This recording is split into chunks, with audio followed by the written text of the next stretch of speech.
Ladies and gentlemen, boys and girls, welcome to Dodgem Logic. So, Alan, what are you rebelling against? What have you got? £3.40 and some tobacco.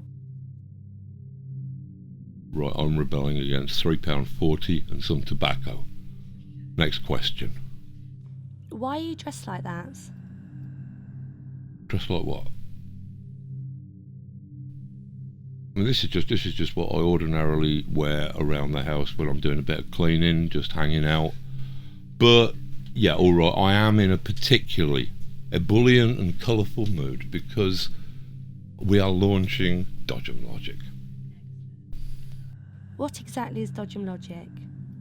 Dodgem Logic is the name that I gave to a fanzine that I was trying to do in 1975, but I was young and feckless and didn't manage to pull the whole thing together. I spent basically about 6 months just doing the front cover, and in that time the magazine fell to bits.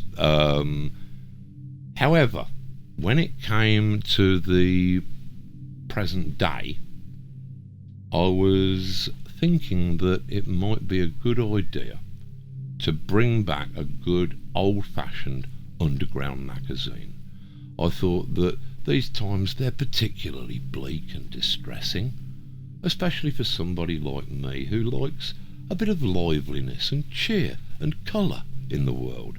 So what I thought was that if I could just bring back some of the great old 60s underground magazines, which were either stamped out of existence or just fell coughing blood by the wayside back in the mid-70s. So I thought, that's what the world needs now.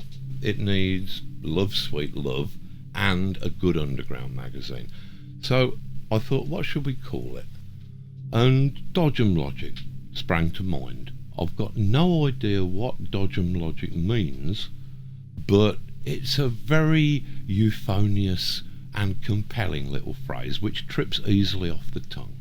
So I don't actually know what Dodgem Logic is, but the magazine that we are calling Dodgem Logic is a bi-monthly underground magazine that will be available for the spectacularly low cost of £2.50 and will contain a mixture of work by undervalued but immensely talented local artists here in my hometown of Northampton, and also some famous friends who will be dropping in to entertain the general public once in a while. Who's featured in the first issue of Dodgem Logic? Well, in the first issue, we have got, as I say, some people from the fine town of Northampton, which is right in the middle of the country and is exactly as underprivileged and run down and beaten up as everywhere else in the country.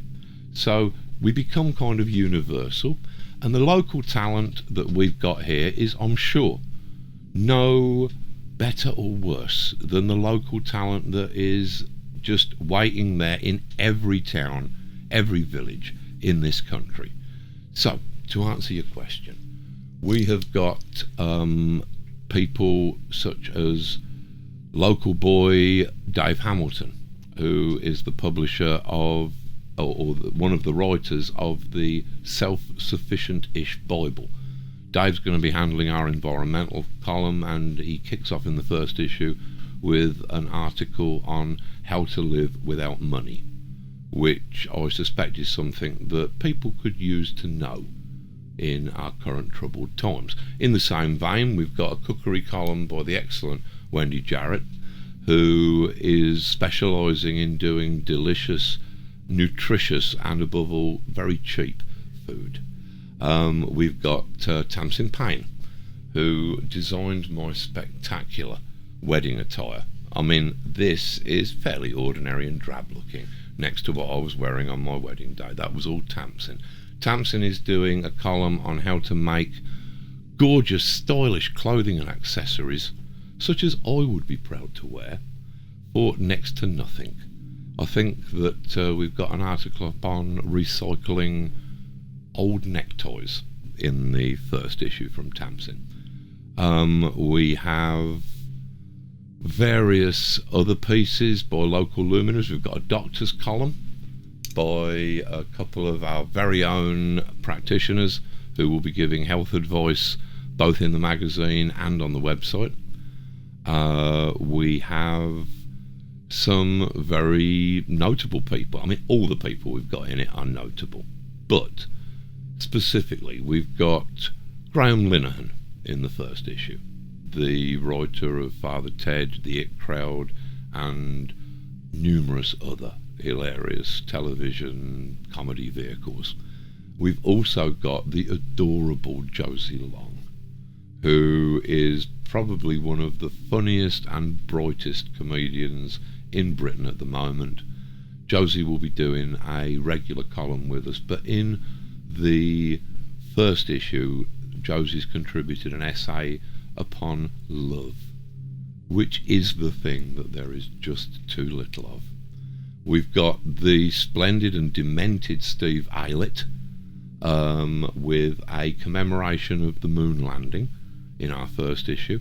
We've got excellent cartoonists such as my old chums Kevin O'Neill from the League of Extraordinary Gentlemen and underground legend Savage Pencil. I'm even doing a little bit of cartooning myself in the first issue. We've got a woman's page which will be run upon a rota basis with various women being given a voice in future issues, but it kicks off with my lady wife, underground cartoonist Belinda Gethy, who is contributing a real cock-punching article upon what went wrong with feminism. We have endless other tidbits and delights that are included in the issue, and all in all, I think it's difficult to think of a better bargain for only £2.50. And on the included CD? The CD is an awesome and magnificent piece of work. What we decided to do, because we like free gifts in things. I was born in a generation where if you were buying the first issue of a new comic, you would expect a bag of sherbet or some useless cardboard crap just to get you to buy the comic. So we are going one better. We're putting a free CD in, and it's a CD of Northampton music from the very early 60s or late 50s to the present day. And a marvellous thing it is. We've got people as diverse as Northampton legend Freddie Fingers Lee, once said to be England's Jerry Lee Lewis. We've got people like the excellent Jazz Butcher. We have modern bands such as the Retro Spankies, and sort of special guest stars like exiled Northamptonian David J from Bauhaus and Love and Rockets, who's contributing a lovely little track with which we close the CD called 2000 Light Years from Gold Street.